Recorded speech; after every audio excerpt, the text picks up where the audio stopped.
Ketemu lagi di Nguap Ngulik Anak Perusahaan.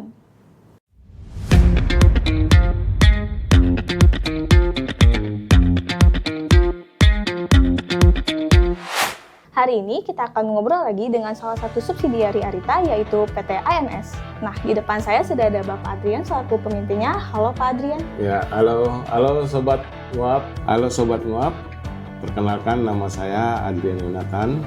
Saya berasal dari Makassar, Sulawesi Selatan. Dan posisi saya saat ini, saya menjabat sebagai direktur di salah satu anak perusahaan Arita Group, yaitu PT Amanah Nusantara Sejahtera. Jadi awal saya bekerja di perusahaan ini adalah saya rekrutan dari regional Sulawesi. Pada November 2012 saya diterima sebagai sales engineering di kota Makassar. Kemudian seiring waktu berjalan, kemudian saya ditugaskan untuk membuka cabang dan berposisi sebagai branch manager di 2015 di kota Palu, Sulawesi Tengah. Kemudian di 2017-2018 saya kemudian dimutasi kembali ke Sulawesi Selatan di kota Makassar, dan pada Agustus 2018 saya dimutasi untuk memegang manajer sekaligus asisten director di PT Amanah Nusantara Sejahtera. Dan pada April 2021 saya sepenuhnya menjadi direktur di perusahaan ini sampai sekarang. Oke, terima kasih banyak ya Pak Adrian sudah menyempatkan waktunya untuk mengobrol bersama kita. Nah, untuk sebelum kita lebih jauh, boleh jelaskan terlebih dahulu apa itu PT ANS? Ya, PT ANS Amanah Nusantara Sejahtera itu adalah salah satu subsidiari dari Arita Group yang dibentuk pada Februari 2016. Dan pembentukan dari perusahaan ini adalah gabungan dari 4 divisi yang ada di Arita, yaitu Oil and Gas, Power Plant, Petrochemical, dan Mining.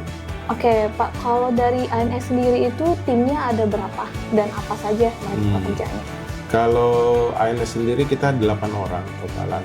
Kenapa 8? Dikarenakan untuk finance, untuk perpajakan, ARD dan segala macamnya masih dikelola oleh Arita Group. Sedangkan kita 8 orang itu adalah full untuk marketing. Jadi di ANS sendiri 4 orang itu kita adalah salesman, kemudian 3 orang itu adalah admin, termasuk admin support. Wah, kalau begitu, kalau dalam segi produk dan jasa, kira-kira PT ANS itu menyiapkan apa saja sih Pak untuk sebuah proyek? Oh ya, kalau untuk terkait produk, saat ini kita develop produk dalam negeri ya. Jadi visi dari ANS sendiri adalah dengan brand lokal untuk go internasional. Jadi kita bekerjasama dengan anak perusahaan dari Arita Group sebagai manufaktur, yaitu PT MAV, untuk memproduksi produk valve kita dengan berstandar sertifikasi TKDN.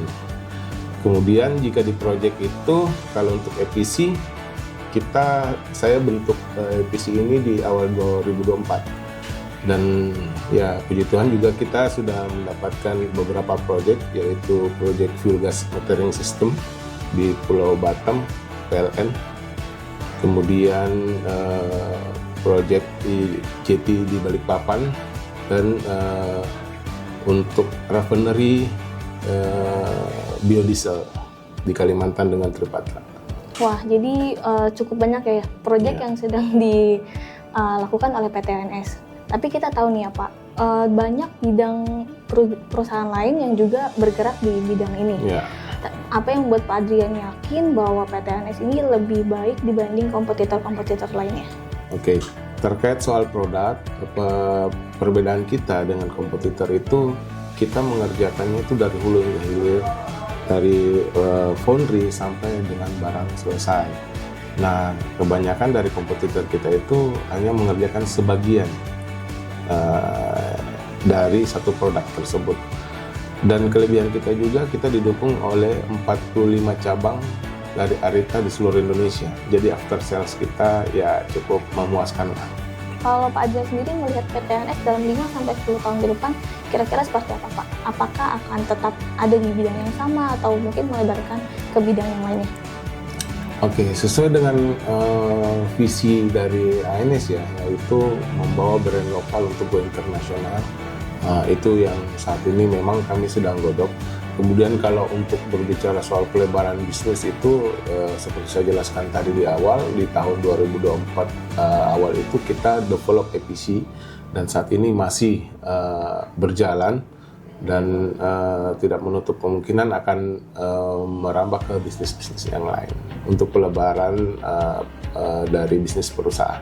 Oke, Pak Adrian terakhir nih. Oke. Pak Adrian kan seorang leader di PT ANS. Boleh berikan tipsnya untuk memanage perusahaan seperti PT ANS ini? Oke, kalau saya pribadi ya, punya prinsip dalam hidup saya adalah semua pasti bisa. Jadi tidak ada yang menurut saya tidak bisa. Hanya kita perlu betul-betul mengevaluasi, betul-betul mengerjakan, betul-betul fokus, dan segala sesuatu itu pasti akan kita bisa jalani. Oke, baik Pak Adrian, terima kasih banyak ya atas waktunya sudah ngobrol-ngobrol bersama kami. Nah, itulah sesi nguap hari ini. Jangan lupa untuk like, komen, dan share video ini. Sampai jumpa di lain kesempatan.